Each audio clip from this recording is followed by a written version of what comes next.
Yet, of course, in fact, today the evidence has come, there are no Taliban also there in Iraq. And yet, what he did was bombarded, war against Iraq. Large number of innocent people died. The number lost to terrorist atrocities in New York, on the World Trade Center coming down, is less than a tenth of the toll in Iraq. That kind of killing.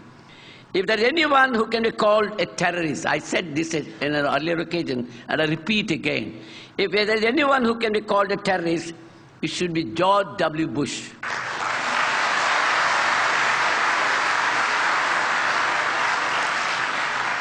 He has declared a war, and it is not a war according to law. It is an unjust war, and not according to the international law. And everyone has a right to protest against that war.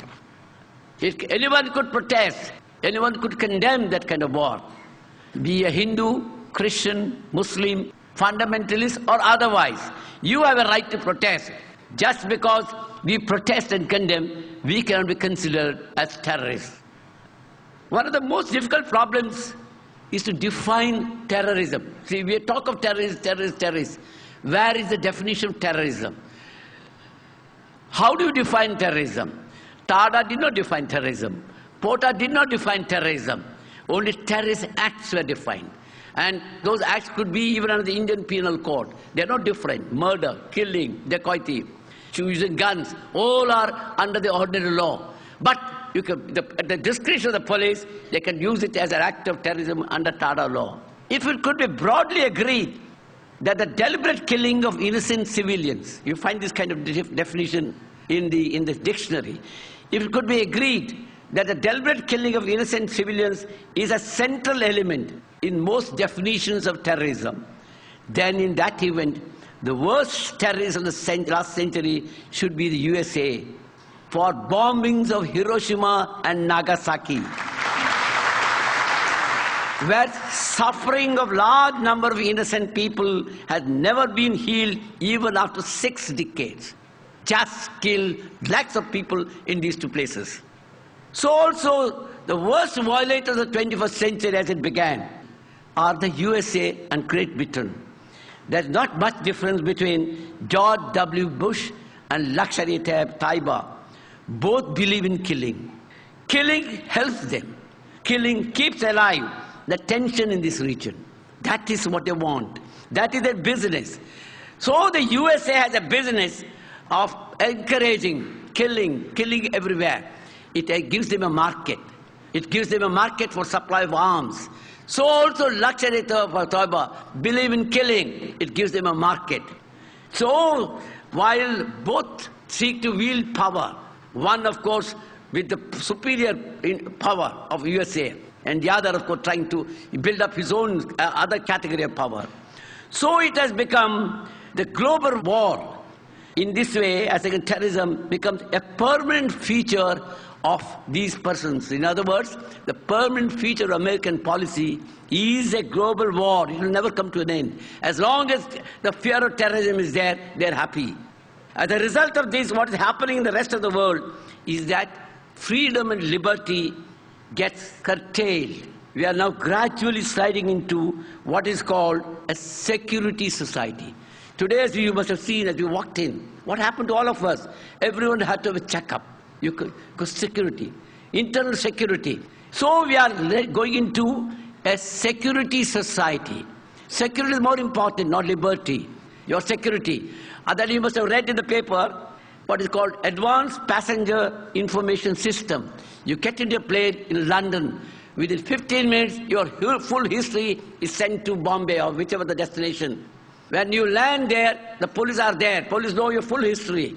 You've gone to Dubai half a dozen times. Okay, that is enough. They could do anything they like. For example, what happened in Amsterdam, you all know. They saw some people behaving in the plane. People behaving in a very suspicious way. Their appearance, their dress, their speaking language, looking like Arabs, looking at watch frequently, bearded Muslims, and burqa-clad women. Okay, all these are suspicious character, this kind of thing. So security becomes more important. And this is a kind of policing that goes on. And as a result of that, we have all sorts of things that go on in this country, everywhere, because under security society, the police can do anything they like. Other day you must have read that Antap Hill, somebody was found in a building which was supposed to have been neglected. Nobody was there. What happened was, the police suddenly found he was a Pakistani, they said. One doesn't know. They went and shot him, killed him. Nobody, no proof, nothing of the kind. So because in the name of security, the society accepted. Society did not protest. Who was killed? Nobody knows. So the police again believe in this guy because that helps them. They don't have to prove a case. They can detain anyone, keep him inside the police station, days together, without a charge, without anything, in the name of investigation. In fact, the other day, I went to the Minority Commission. What happened was, people are just being rounded up and taken to the police station. What is the law? If you are taken to the police station, if you are a witness, of course, your statement has to be recorded, and then you have to go home. If you are not a witness, you are a suspect, then your name should be there somewhere. Your name should be in the FIR, or they should have advanced information. But they just can't take you to the police station and say, you are a suspect, you don't know anything about me, but you are a suspect. You keep me, you torture me inside. You keep me for days together. No station diary entry, no report.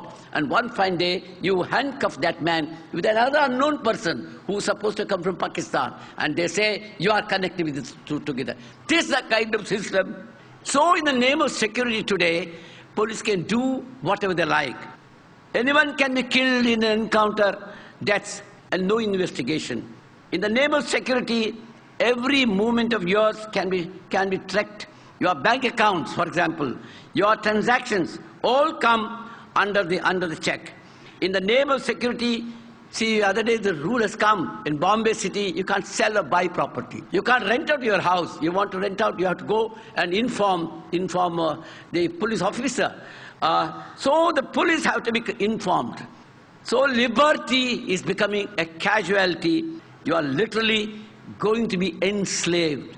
Soon if this kind is encouraged, ultimately, you slowly, your rights are being taken away. Your liberty is being taken away. You are enslaved. This is a kind of thing. And I tell you, this is not something new. When TARA was introduced, also it was introduced for the sake of security. Even the Supreme Court, though it's a draconian law, unjust law, after Maneka Gandhi's case, nobody could have upheld that kind of law. Yet the Supreme Court upheld that law. Again, in the name of internal security. In the name of security, that's the main consideration.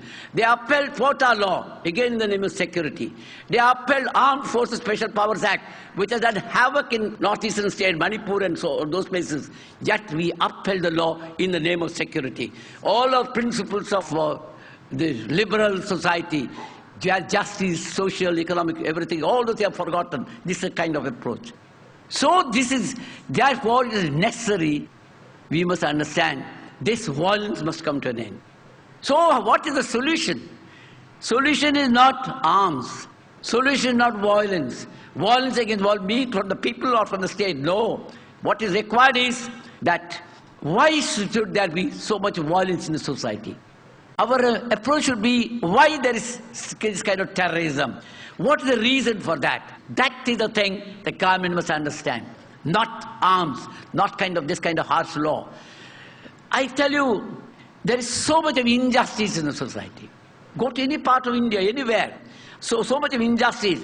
The rich and the powerful can get away with impunity. Nothing happens to them. America can invade any country, nothing happens to them internationally. Within India, the rich and powerful are not bothered. They don't go in for voting, but they get whatever they want. But the poor, what happens to the poor? The marginalized. Huge projects, for example. We have built huge projects. I got details of statistics if you want, I can give them. What happens to them? Narmada Dam is the simplest example. Came up. What happened to the people who are affected? Large number of tribals, what happened to them? They had lost their land, lost